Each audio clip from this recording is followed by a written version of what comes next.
CA గారు వచ్చి ఫ్లెక్సీలు తీసుకెళ్ళాడు. ఫ్లెక్సీలు కడితే వైఎస్ఆర్ కాంగ్రెస్ పార్టీ వాళ్ళు మేము వెళ్తుంటే అక్కడ మీటింగ్ జరుగుతుంటే ఫ్లెక్సీలు కట్టారు. సాక్షాత్తు లా అండ్ ఆర్డర్ కాపాడవలసినటువంటి పోలీసు వారు వచ్చి ఆ ఫ్లెక్సీలు తీసుకెళ్లారండి. ఈ రెండో పని లేదు వాళ్ళకి. తెలుగుదేశం ఫ్లెక్సీలు ఎన్ని ఉన్నాయి? వాళ్ళకి ఏమైనా పర్మిషన్ ఉందా? వైఎస్ఆర్ కాంగ్రెస్ పార్టీ ఫ్లెక్సీ కట్టడానికి లేదు, మీటింగ్ పెట్టడానికి లేదు, బయటికి రావడానికి లేదు. అందరూ జైల్లో ఉండాల్సిందే.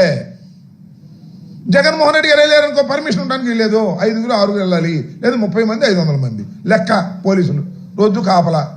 ఏం పోయేకాలం వచ్చింది నాకు అర్థం కాదు. చంద్రబాబు నాయుడు గారు, లోకేష్ గారు ఇలాంటి దుర్మార్గమైనటువంటి ఏ స్కాము లేనటువంటి దానిలో మీరు స్కామ్ ఉందని ప్రచారం చేసి అరెస్ట్ చేసి లోపల పెట్టి ఏదో సాధించాలని మీరు అనుకుంటున్నారు. ఏమీ సాధించలేరనే విషయాన్ని కడకు తెలుసుకుంటారు. చంద్రబాబు నాయుడు గారు చెప్పినట్టుగా కడకు మీకు తెలుసుకునేటటువంటి ప్రయత్నం తప్పనిసరిగా ఉంటుంది. అసలు చంద్రబాబు నాయుడు కన్నా లిక్కర్ స్కామ్ ఎవరండి? నేను ఫస్ట్ టైం ఎమ్మెల్యే కాకముందు, ఎమ్మెల్యే అయిన తర్వాత కూడా నారావారి పాలన, సారా పాలన నారావారిది అని చెప్పేవాళ్ళు స్లోగన్. అసలు సారా పరిపాలించింది, సారా స్కాములు చేసేది, మద్యం స్కాములు చేసేది చంద్రబాబు నాయుడు గారు. చంద్రబాబు నాయుడు గారు ఎలాంటి స్కామ్ చేశాడంటే ఇరుక్కుపోయాడు. ఆయనే ముందు జీవో ఇష్యూ చేసి దీనిలో ఉన్నదాన్ని క్యాబినెట్లో యాక్సెప్ట్ చేశాడు. ఆయన సంతకాలు ఉన్నాయి క్యాబినెట్లో. సాక్ష్యాధారాలతో కేసు పెట్టారు సిఐడి వాళ్ళు. కోర్టులో పెండింగ్లో ఉంది. దాన్ని ఏదో మాయ మాటలు చెప్పి దాన్ని ఏదో మాయ చేసి అది విత్డ్రా చేసుకుందామని ఎత్తేద్దామని చూస్తున్నాడు. ఇప్పుడు ఆయన మీద ఉన్న కేసుని మా మీద కేసు పెట్టాడు. మళ్ళీ అప్పుడు జగన్మోహన్ రెడ్డి గారి మీద కేసు పెట్టి దానికి దీనికి పోటీ పెట్టి ఆ కేసును విత్డ్రా చేసుకోవాలనేటువంటి ప్రయత్నంలో జరుగుతూ ఉంది. సాధ్యం కాదు, సాధ్యం కానీయం కూడా చట్ట ప్రకారం. చంద్రబాబు నాయుడు గారంతా స్కామ్ చేసే మనిషి ఎవ్వరూ లేరు ఈ దేశంలో. ఆయన పుట్టుకే స్కామ్ రాజకీయంగా, ఆయన పెరుగుదల స్కామ్, డబ్బుతోనే రాజకీయం చేసేటటువంటి ఒక నీచమైన మనస్తత్వం ఉన్నటువంటి వ్యక్తి నారా చంద్రబాబు నాయుడు గారు. నారా చంద్రబాబు నాయుడు గారు చేసిన స్కాములు ఈ దేశంలో, ఈ రాష్ట్రంలో ఎవ్వరూ చెయ్యలేదు. కాబట్టి తప్పు తిరుగుతాడు అంతే. రాజకీయ మలినాలను తీసేయాలంట. ఎవరండి రాజకీయ మలినం సృష్టించింది? నాకు తెలియకూడదా? డైరెక్ట్గానేగా హైదరాబాద్లో ఒక ఎమ్మెల్సీని కొనడానికి. ఇప్పుడు హైదరాబాద్లో మన తెలంగాణ ముఖ్యమంత్రికి డబ్బులు ఇచ్చి పంపించింది ఎవడు? మేమా? డబ్బులు ఇచ్చి, బ్యాగులు ఇచ్చి పంపించి ఒక ఎమ్మెల్సీనే కొనేయాలనుకునేటటువంటి మలినమైనటువంటి రాజకీయాలు నడిపింది నారా చంద్రబాబు నాయుడు గారు. మీరా ఈ రాష్ట్రంలో ఇంకెవరన్నా ఉన్నారా? ఇంతకన్నా పచ్చి దగ ఏమన్నా ఉందా? దానిలో నీ ఛార్జ్షీట్లో, అక్కడ కేసు పడి ఛార్జ్షీట్లో నీకు అనేక సార్లు నీ పేర్లు పెట్టారు. కానీ ఎవడు కాళ్ళు పట్టుకున్నావో చీకట్టో, ఎక్కడ మేనేజ్ చేసుకున్నావో వ్యవస్థల్ని, ఆ కేసులు లేకుండా తప్పుకున్నావు గొప్పగా. అంత మేనేజ్ చేయగలిగిన కెపాసిటీ ఉంది. ఇవాళ ప్రతివ్రత కౌరులు చెప్తున్నాడు అంతే. రాజకీయ మలినాలను తీసేయాలంట, క్రిమినల్ని తోలేయాలంట. ఈయన మాత్రం ఎమ్మెల్సీలను కొనడానికి, ఎమ్మెల్యేలను కొనడానికి డబ్బులు మాత్రం దండిగా ఎక్కడి నుంచి తీసుకొచ్చావు డబ్బులు? స్కాములు కాదు, బ్యాగులు. నీ జీవితం అంతా స్కాములే. ఇవాళ కూడా సూట్ కేసులు నువ్వు మీ అబ్బాయి చేస్తున్నారు. ఎంత స్కామ్ చేస్తున్నారో చెప్పాల్సిన అవసరం లేదు. నేను ఒకటి మనవి చేస్తున్నా, చంద్రబాబు నాయుడు గారు, జగన్మోహన్ రెడ్డి గారు ముఖ్యమంత్రిగా ఉన్నప్పుడు, ఇవాళ లిక్కర్ స్కామ్ అంటున్నావు కదా, మొత్తం 20 డిస్టిలరీస్ ఉన్నాయి ఈ రాష్ట్రంలో. ఒక్క డిస్టిలరీకి కూడా జగన్మోహన్ రెడ్డి గారు పర్మిషన్ ఇవ్వాల. ఒక్క డిస్టిలరీకి కూడా. నువ్వు 14 డిస్టిలరీకి నువ్వు పర్మిషన్ ఇచ్చావు నీ హయాంలో. ఎప్పుడన్నా కానీ 14 ఊరిని ఇచ్చావు నువ్వు. క్యాష్ కొట్టి తీసుకోవాలి నువ్వు. వాడు చెప్పర్లు ఇప్పుడు, అది వేరే విషయం. 14 డిస్టిలరీలకు నువ్వు పర్మిషన్ ఇచ్చావు.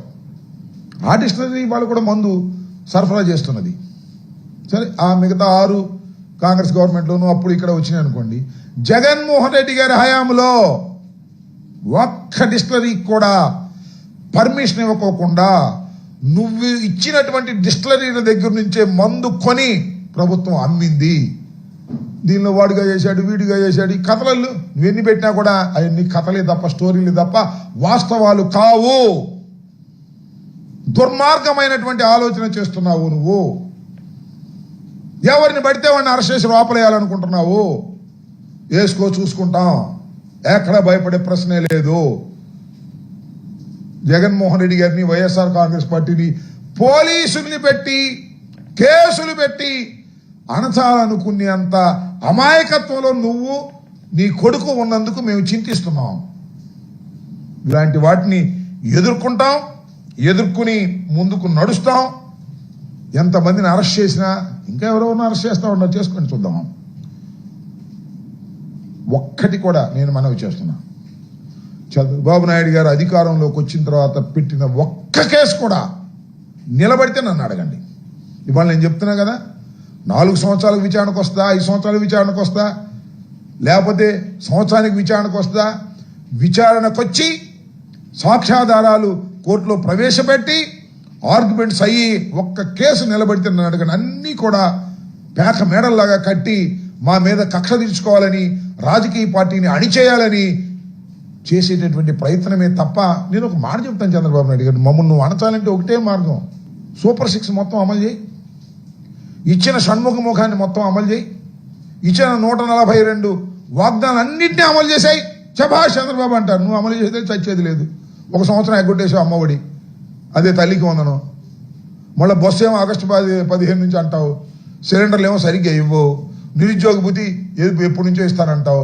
అన్ని వాయిదాలు వేసుకునే పద్ధతి తప్ప ఇచ్చిన మాటని మొదటి సంవత్సరంలో చేసినట్లయితే ఎస్ చంద్రబాబు నాయుడు గారు గొప్ప అని మేము ఆటోమేటిక్ మమ్మల్ని అణిచేస్తారు. కేసులు పెడితే అణిచేస్తారా?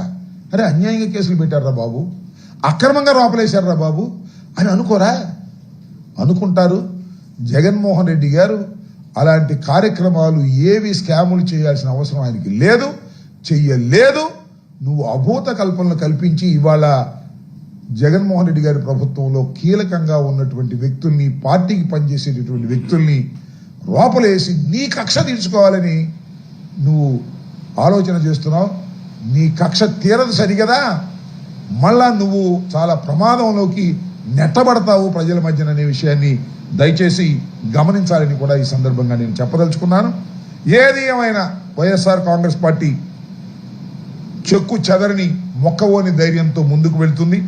ఎన్ని కేసులు పెట్టినా, ఎన్ని ఇబ్బందులు పెట్టినా, ఎంతమందిని లోపల పెట్టినా కూడా వైఎస్ఆర్ కాంగ్రెస్ పార్టీ ధైర్యంగా ముందుకు వెళ్తుందని, దినదిన ప్రవర్ధమానంగా పెరుగుతుందని, చంద్రబాబు నాయుడు గారు ఏదైతే వాగ్దానాలను అమలు చేయటం లేదో ఆ వాగ్దానాలు అమలు చేసేంత వరకు నీ వెంటబడి పోరాడతామని చంద్రబాబు నాయుడు గారి మరి చూశారు కదా మీరు. ఇప్పుడు మేము ఆయన ఏమన్నాడు, సుపరిపాలనలో తొలి అడుగు అన్నాడు.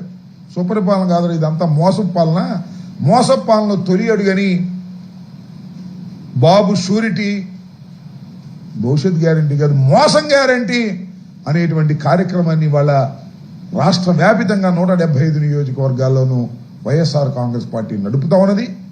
ఇలాంటివి నడుపుతూనే ఉంటాం. నీ రాజకీయ దివాళా కోరుతనాన్ని, మోసాన్ని ప్రజలకు ఎండగడుతూనే ఉంటాం.